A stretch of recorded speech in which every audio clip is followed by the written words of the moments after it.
Last week, MoneyShow returned to the Silicon Valley area for the Investment Masters Symposium. It featured a panel discussion called the Interest Rate Pivot, which centered on which stocks and sectors to target as Fed policy shifts. I think the economy is continuing to do quite well. I think inflation has moderated a great deal. There's no particular reason why it couldn't continue to do so. A lot of the downward pressure on inflation has been obviously, as you mentioned, in the goods area. A lot of people had this idea that the only way to bring inflation down was to have a recession. And it turned out that there was a recession, it just wasn't here, it was in China. I think the Fed, to Lindsay's earlier point, could have gone a little more. I think the regional bank debacle in March of last year sort of scared them a little bit. Here they're implicitly accepting inflation at around 3 to 3.5%. Powell has reiterated a lot of patience. We're going to get to 2% over time, and unfortunately that results in a higher price level if we do get there in 2026 or 2027. For stocks, for residential real estate, nominally priced assets, inflation and a patient central bank are very constructive for those assets, particularly within the equity market. We're liking more of the old school, traditional industrial value, real estate ex-office kind of stocks. After the panel, Ed Yardeni, President of Yardeni Research, and Interactive Brokers Senior Economist José Torres joined me to dive a little deeper into their discussion.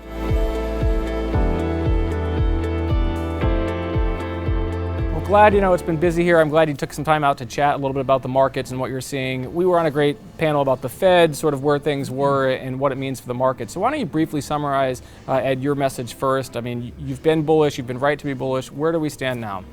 Well, I think the economy has been proven right in its resilience. It's been remarkably growing in the face of very tight monetary policy. I think with the benefit of hindsight, maybe the Fed didn't just tighten, but they normalized. The fact of the matter is the economy can handle these rates quite well.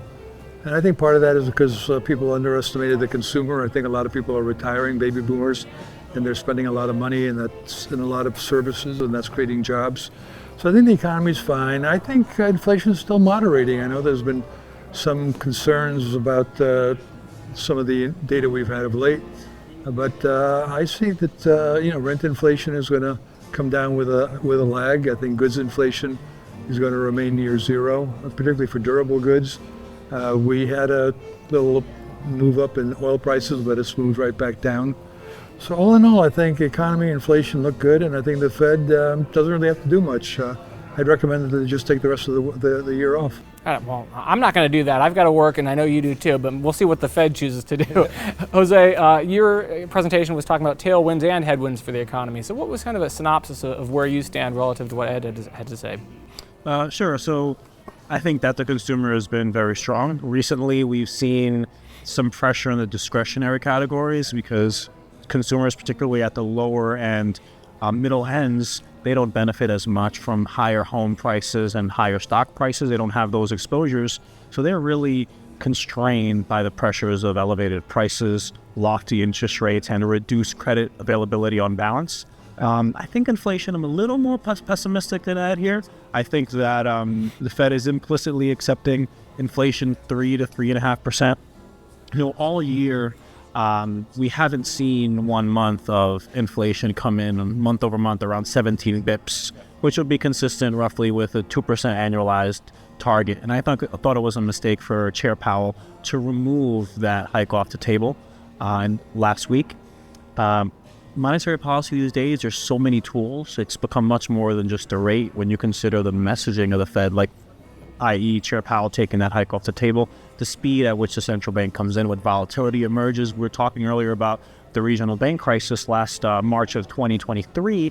They undid essentially a whole year, about 30% of a year's worth of quantitative tightening in just 2 weeks, to help the banking sector. So on balance, when you look at financial conditions, whether you look at Goldman's, Chicago Fed, or Bloomberg, conditions are quite buoyant, quite loose. Okay. Ed, you were right on target with your opinion that some of these CRE, commercial real estate issues and banking sector issues weren't going to turn into this cascading failure type environment like we had. What was your message there? Why did you determine that to be the case, and so far correctly? Well, again, I think the perception was that surely with the Fed raising interest rates by 525 basis points in 2 years, that would be a shock to the system. But let's not forget, we started at zero, and 5.25%. We've been there before in the past, prior to the great financial crisis, and the economy was able to handle it quite well. I think the important thing is that the banks, since the great financial crisis, have been recapitalized and are much better condition than they've ever been. That's the large banks, mid-sized banks. Of course, the small banks still have their exposure to commercial real estate, but not all commercial real estate's the same. Most of the problems are in downtown office buildings, and I question whether small banks are that exposed to that particular area. A lot of them have suburban offices, and I think those things are still doing relatively well. So I just felt that things have changed. The Fed has learned how to deal with financial crises by creating emergency liquidity facilities very quickly, and that seems to have played out so far. Jose, let's talk a little bit about what your kind of advice for investors was, some of the sectors you're looking at. I mean, it seems to be I wouldn't say wildly bullish, but relatively sanguine outlook that you have, yes? Absolutely, yeah. I think stock equity markets go higher from here.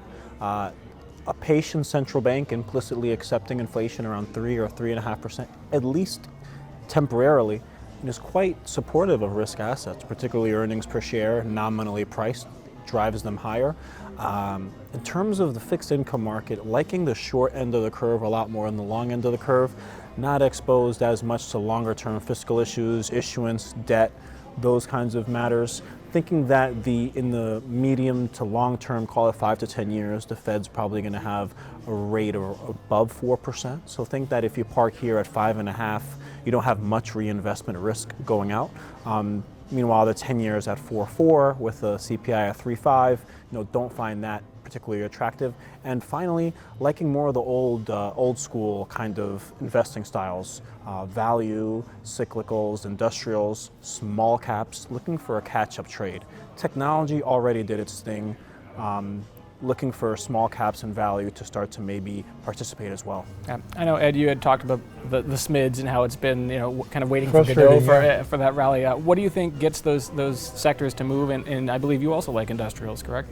Yeah, well, I've been recommending since the beginning of the bull market overweighting technology and financials, also communication services and industrials. I agree with you on industrials. There's a lot of money being spent by the government on onshoring and infrastructure, so I think those make sense.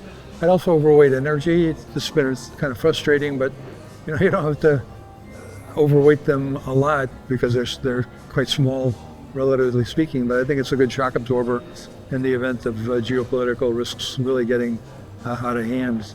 So all in all, I think it's a bull market. I think my only question is how long will it last? I guess that's always the question.